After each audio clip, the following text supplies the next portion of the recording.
Une avalanche? Qu'est-ce que c'est? Une avalanche correspond à un déplacement rapide d'une masse de neige sur une pente provoqué par une rupture du manteau neigeux. Ce phénomène, bien connu de tous, peut tuer et occasionner d'importants dégâts. C'est un des phénomènes naturels les plus meurtriers en France. Chaque année, plus de 20 décès en moyenne sont causés par des avalanches. Si un grand nombre survient lors d'activités de loisirs, les avalanches concernent aussi les zones habitées. Depuis 1923, 202 personnes sont décédées dans des bâtiments au cours de 23 avalanches. Contrairement aux idées reçues, le risque d'avalanche ne disparaît pas avec le réchauffement climatique, il évolue et peut devenir plus imprévisible.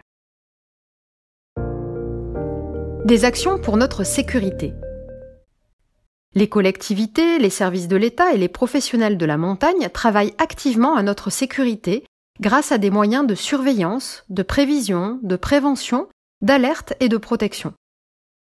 La cartographie des zones d'aléas d'avalanche, dont l'aléa exceptionnel, c'est-à-dire des avalanches très rares, est très importante pour se préparer. Renseignez-vous auprès de votre commune.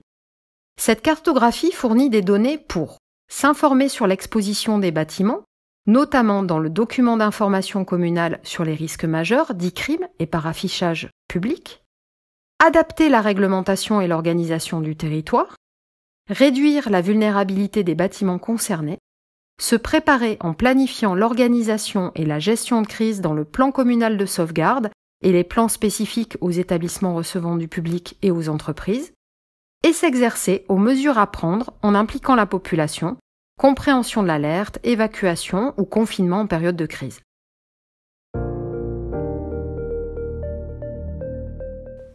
Une avalanche chez moi? Face aux avalanches, nous sommes tous responsables, en respectant les consignes pour la pratique de nos activités de loisirs et en étant des habitants conscients et informés sur le risque. Si j'habite de façon permanente ou pour les vacances dans une zone exposée aux avalanches, en prévention, je consulte l'état des risques fournis dans le cadre de l'obligation d'information des acquéreurs et des locataires, y compris saisonniers, ou auprès du propriétaire si je suis locataire. Je me renseigne en mairie, sur le DICRIM, document d'information sur les risques majeurs, sur l'existence d'une cartographie à jour des risques qui permet de préciser l'exposition aux risques. Je consulte le document d'urbanisme de ma commune et le plan de prévention des risques avalanches, PPRA, s'il existe, en identifiant les mesures applicables à mon habitation. Je me prépare à faire face au sein de mon foyer.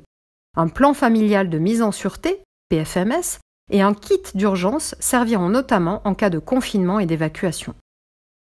En prévision des consignes de confinement, j'identifie au sein de mon habitation la pièce avec la façade la moins exposée à l'avalanche. En prévision des consignes d'évacuation, j'identifie le lieu de confinement le plus proche défini par la mairie.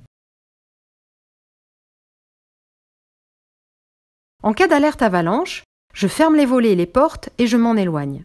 J'écoute la radio, je n'évacue que sur ordre des autorités. Après une avalanche, je m'informe en écoutant les consignes données par la radio et les autorités, j'apporte mon aide aux voisins, notamment aux personnes âgées et handicapées, je me mets à la disposition des secours. Citoyens, élus, services de l'État, n'attendons pas la prochaine avalanche pour agir.